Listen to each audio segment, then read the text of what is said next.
ॐ अज्ञानतिमिरन्धस्य ज्ञानञ्जनशलाखया चक्षुरुन्मिलितं येन तस्मै श्रीगुरुवे नमः।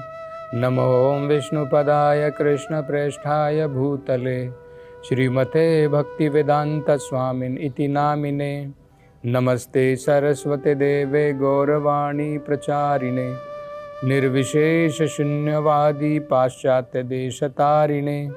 जय श्री कृष्ण चैतन्य प्रभु नित्यानंद श्री अद्वैत गदाधर श्रीवासदि गौर भक्त वृंदा। हरे कृष्णा कृष्ण कृष्ण हरे हरे, हरे राम राम राम हरे हरे। हरे कृष्णा। तो अब आगे भगवान पृथु महाराज से जो बड़े सुंदर ज्ञान से भरे हुए जो शब्द बोल रहे हैं, जो संदेश सुना रहे हैं, हम उसकी चर्चा कर रहे थे। तो अब अगला श्लोक भगवान कहते हैं, असंसक्तः शरीरे अस्मिन् अमूनो उत्पादिते ग्रहे अपत्ये द्रविणे वापि कह कुर्यान ममतां बुधः। तो इससे पहले जो है श्लोकों में भगवान ने बताया था कि जो विद्वान व्यक्ति होता है उसे आत्मा में और शरीर में क्या अंतर होता है, उसे वो ज्ञान होता है। इसलिए वो शरीर से आसक्त नहीं होता है, केवल शरीर मात्र के लिए कार्य नहीं करता है। तो शरीर के लिए जो कार्य करता है उसे देहात्मा बुद्धि कहते हैं। वो सोच रहा है मैं ये शरीर हूं और शरीर की जरूरतें पूरी करना वही सबसे महत्वपूर्ण है। तो वो बिल्कुल जानवरों की भांति होता है। अब यहाँ पर आगे भगवान बता रहे हैं कि शरीर से जुड़ी हुई वस्तुएं, उसके ऊपर भी जो विद्वान होता है उसकी ममता शरीर के ऊपर भी नहीं है और शरीर से जुड़ी हुई वस्तुओं के ऊपर भी नहीं है। देखिए क्या कह रहे हैं, असंसक्तः शरीरे अस्मिन्, क्योंकि विद्वान व्यक्ति जो होता है वो शरीर से आसक्त नहीं है। असंसक्ता का मतलब है आसक्ति नहीं है। किससे? शरीरे अस्मिन्, इस शरीर से उसकी कोई आसक्ति नहीं है।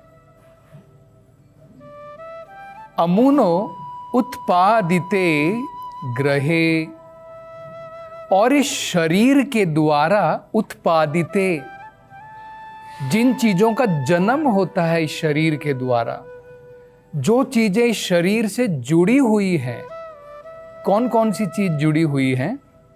ग्रहे, जिस घर में मैं रहता हूं, मैं कहता हूं ये मेरा घर है।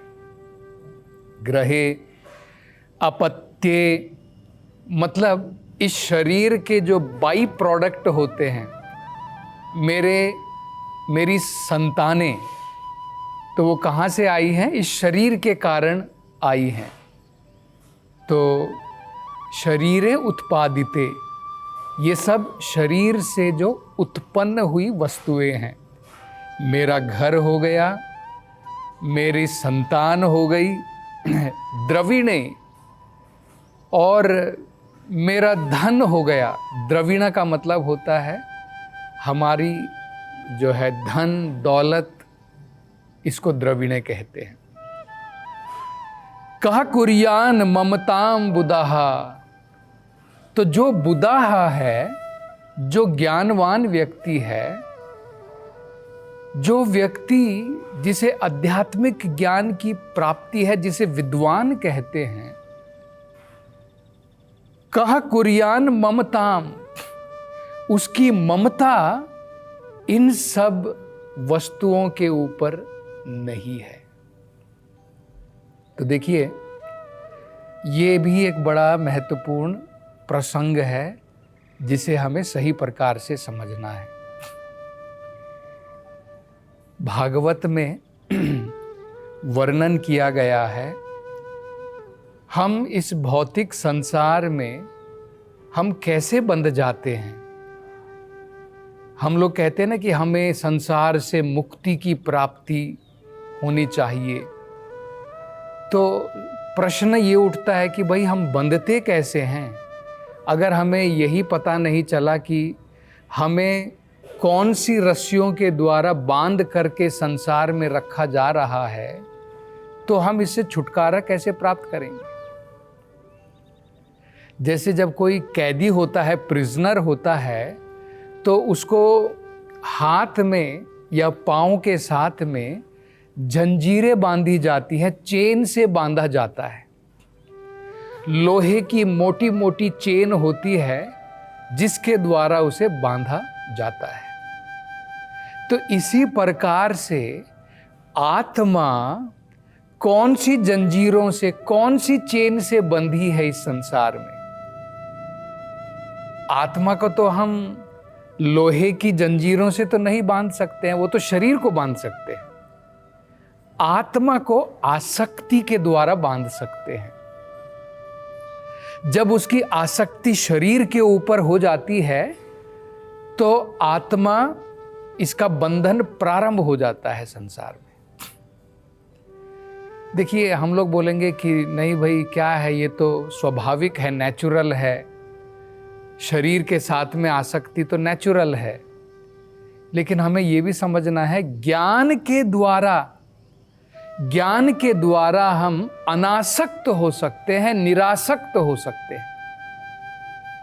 अज्ञानता में हम आसक्त हो जाते हैं और ज्ञान के द्वारा निरासक्त हो सकते हैं। तो इन आसक्तियों के द्वारा आत्मा इस संसार में बंध जाती है, उसे बद्ध आत्मा कहते हैं। और जब ज्ञान के द्वारा, प्रकाश के द्वारा आत्मा इन बंधनों से मुक्त हो जाती है तो उसे मुक्त आत्मा कहते हैं। तो भगवान ये बता रहे हैं कि जो विद्वान व्यक्ति होता है वो शरीर से भी आसक्त नहीं है और शरीर से उत्पादित होने वाली अन्य वस्तुओं से उसके ऊपर भी उसकी ममता नहीं है। तो देखिए, भागवत में बताया है कैसे हमारा बंधन बढ़ जाता है संसार में। सबसे पहले हम देख सकते हैं, हमारी आसक्ति शरीर के ऊपर होती है। वो तो सब लोग जानते हैं, हमको अपनी जान बहुत प्यारी होती है, हमें अपना शरीर बहुत प्यारा है। तो सबकी आसक्ति अपने शरीर से तो होती है, लेकिन ये आसक्ति अन्य वस्तुओं में कैसे बढ़ जाती है, देखिए। तो वो भागवत में उसका वर्णन किया है। पुंसाम स्त्रिया मैथुनी भावम एतत्।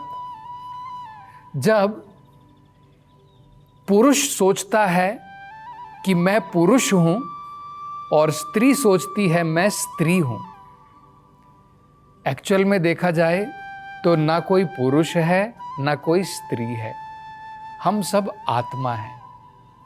किसी ने पुरुष के कपड़े पहने हुए हैं, किसी ने स्त्री के कपड़े पहने हुए हैं। मान लीजिए एक पुरुष है, ठीक है, वो स्त्री की साड़ी पहन लेता है, स्त्री के कपड़े पहन लेता है, तो क्या वो स्त्री बन गया? हम तो जानते हैं कि केवल उसने कपड़े स्त्री के पहने हैं, वो तो पुरुष है। इसी प्रकार से मान लीजिए स्त्री है, उसने जो है पुरुष के कपड़े पहने हुए हैं, तो बाहरी रूप से हो सकता है कि वो आदमी जैसे दिखे, पुरुष जैसे दिखे, लेकिन हम जानते हैं कि वो औरत है, स्त्री है। इसी प्रकार से आत्मा ना तो इस भौतिक संसार की पुरुष है, ना इस भौतिक संसार की स्त्री है। आत्मा जो है भगवान की शक्ति है, जो भगवान की सेवा से जुड़ी है। इस भौतिक संसार में हम अनेकों शरीर धारण करते हैं। कई बार जानवरों के शरीर धारण करते हैं, कई बार मनुष्य के, और मनुष्य में कई बार हम पुरुष के, कई बार स्त्री के धारण कर सकते हैं। तो जब हम अपने आप को आइडेंटिफाई करते हैं कि मैं ये शरीर हूं, तब क्या होता है भागवत में बताया है। पुरुष सोच रहा है मैं पुरुष हूं, स्त्री सोच रही है मैं स्त्री हूं। तो क्या होता है, हमें पता है स्वाभाविक तरीके से पुरुष और स्त्री के बीच में आसक्ति होती है। स्वाभाविक नेचुरल अट्रैक्शन होता है। तो इससे क्या होता है, पुंसाम, पुंसाम का मतलब होता है पुरुष, पुंसाम स्त्रिया मैथुनी भावम एतत्। जब दोनों में आकर्षण बढ़ जाता है, आसक्ति बढ़ जाती है पुरुष और स्त्री में, तयो मिथोर हृदय ग्रंथिर आहु, तब पहली गांठ लग जाती है संसार में। तयो मिथो हृदय ग्रंथि, हृदय के अंदर में गांठ लग गई, जिसके द्वारा हम अब संसार से बंध गए। तो पुरुष और स्त्री के बीच में जो आसक्ति है, जो अट्रैक्शन है, उसमें उसके कारण गांठ बंध जाती है। और बाद में क्या होता है, अतः ग्रह, बाद में क्योंकि स्त्री और पुरुष मान लो उनका विवाह हो गया, तो विवाह होने के बाद में कहाँ पर रहेंगे, उनको एक घर की ज़रूरत है।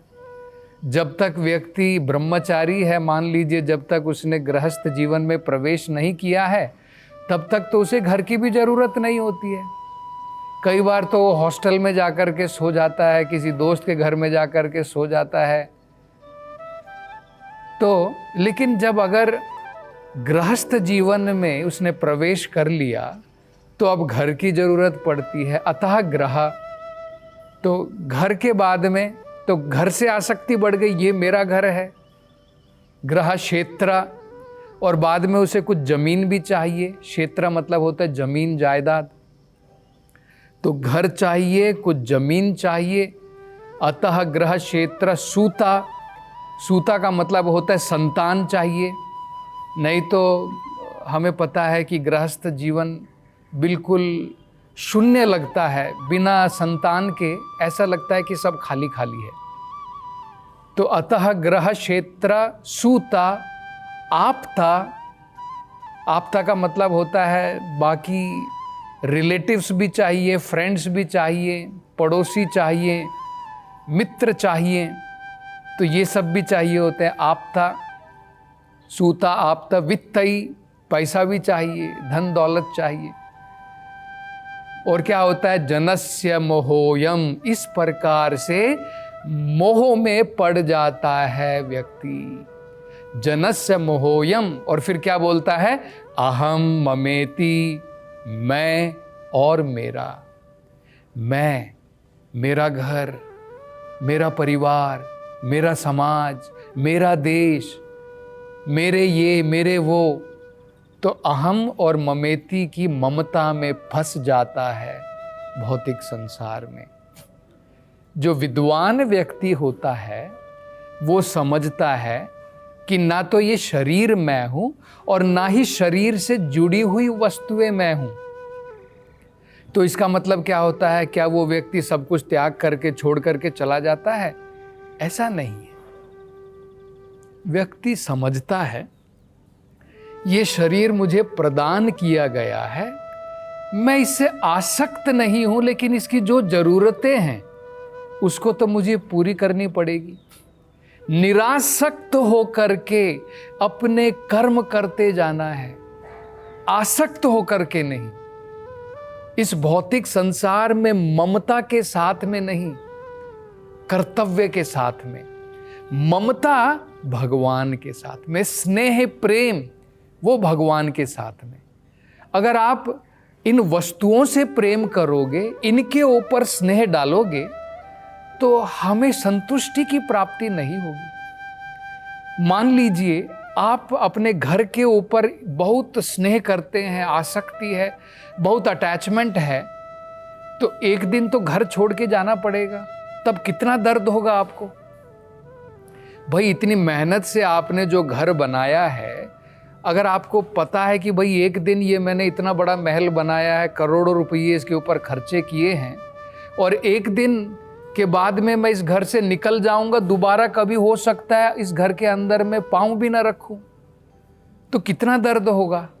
तो इन चीजों के ऊपर स्नेह डालने से क्या फायदा है। तो अगर हमारा स्नेह है अपने परिवार के जनों के ऊपर है, वो स्नेह इस प्रकार से होना चाहिए कि मैं उनकी असली भलाई करूं। स्नेह के कारण मैं इस भौतिक संसार में पीड़ा ना प्राप्त करूं। तो हम लोग जो हैं पुत्रों से स्नेह करते हैं, परिवारजनों से स्नेह करते हैं, लेकिन ये भूल जाते हैं कि एक दिन सब कुछ छोड़ करके वो भी मुझे छोड़ करके चले जाएंगे, मैं उनको छोड़ करके चला जाऊंगा। हम जो है बिछड़ जाते हैं काल के द्वारा। तो जो विद्वान व्यक्ति होता है वो उसे ज्ञान होता है, तो इन चीजों के ऊपर वो आसक्त नहीं होता, अपना कर्तव्य करता है। आसक्ति और उसका प्रेम जो है वो भगवान के ऊपर होता है। तो अगर हम भगवान से प्रेम करना सीख लें, तो ये जो संसार में हम असंतुष्टि देख रहे हैं, वो असंतुष्टि नहीं होगी, हमें पूर्ण संतुष्टि की प्राप्ति होगी। तो ये भगवान जो है बता रहे हैं कि जो बुद्धा है, जो विद्वान व्यक्ति है, वो शरीर के ऊपर भी आसक्त नहीं है और शरीर से जुड़ी हुई वस्तुओं के ऊपर भी आसक्त नहीं है। ये भगवान क्यों बता रहे हैं? क्योंकि पृथु महाराज जो है अपनी भौतिक भलाई के लिए जो यज्ञ करने में तुले हुए हैं, लगे हुए हैं, भगवान बता रहे हैं कि जो व्यक्ति विद्वान है उसे शरीर के लिए कार्य करने की जरूरत नहीं है, उसे आत्मा के लिए कार्य करके आगे बढ़ना चाहिए। तो और आगे भगवान जो है क्या बताएंगे, इसकी चर्चा हम अगली कथा में करेंगे। हरे कृष्णा।